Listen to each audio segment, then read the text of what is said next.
Hey, this is Nick. I'm the Sales and Marketing Director at Hawkins Precision, and this is my rifle.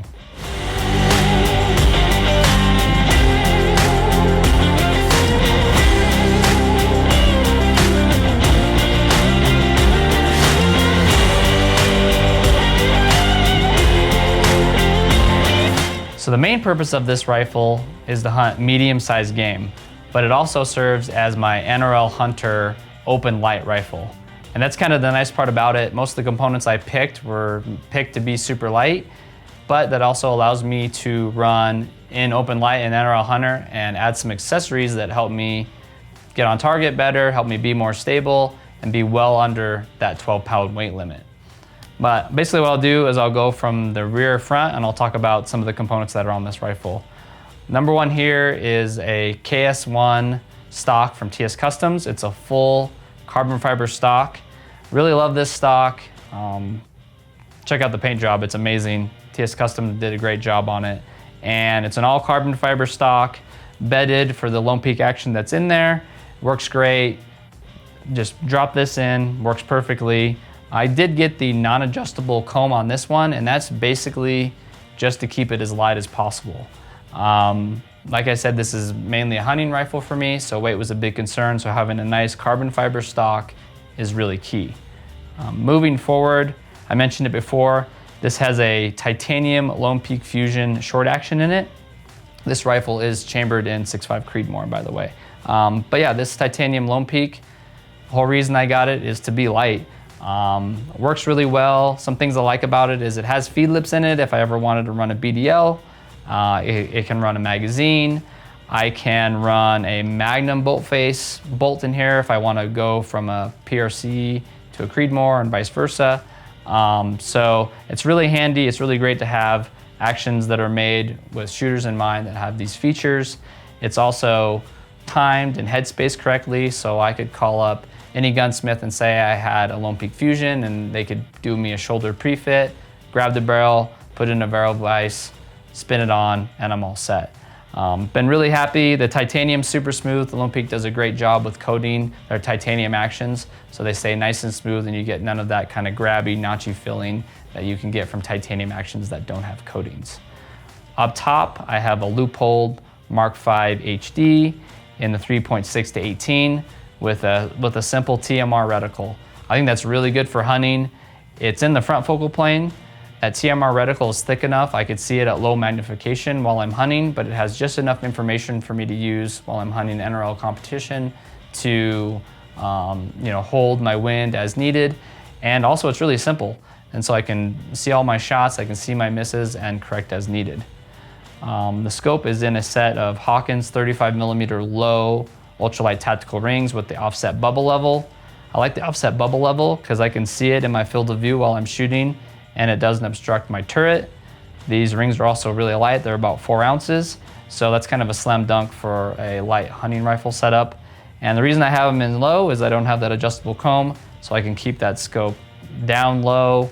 I'm not a big guy, so I don't really need a scope sitting up higher to shoot comfortably. I can actually kind of get down pretty low so that it ends up working out, but not always can someone use a low set of rings and be comfortable. So something to keep in mind. On the bottom metal, at least right now, I have our short action M5 DBM. I will switch this over to our Hunter DBM and a Hunter magazine when I go hunting this year for antelope and mule deer. But I'm shooting matches with this rifle right now, so I have our standard M5 DBM, and then I use MDT magazines in those. And that's our tried and true bottom metal. It works great. We hunt with it, we compete with it, and I have never had any issues with it. I know it's our product and you're supposed to say that, but it works great. For a trigger, I have a MDT TacSport in there with a Gator Grip shoe. One thing I like about the MDT triggers is you can swap out the shoes, you can swap out the sears, you can adjust your sear height and your pull weight, so they're really adjustable. You can get them right where you want it. And the Gator Grip is nice because it's a little bit wider shoe. It has some texture on it. So if I'm ever hunting and it's cold and I have gloves on, I can really feel that trigger while I'm getting on it before I'm taking the shot. So that's really handy and why I actually went with the Gator Grip shoe on this trigger.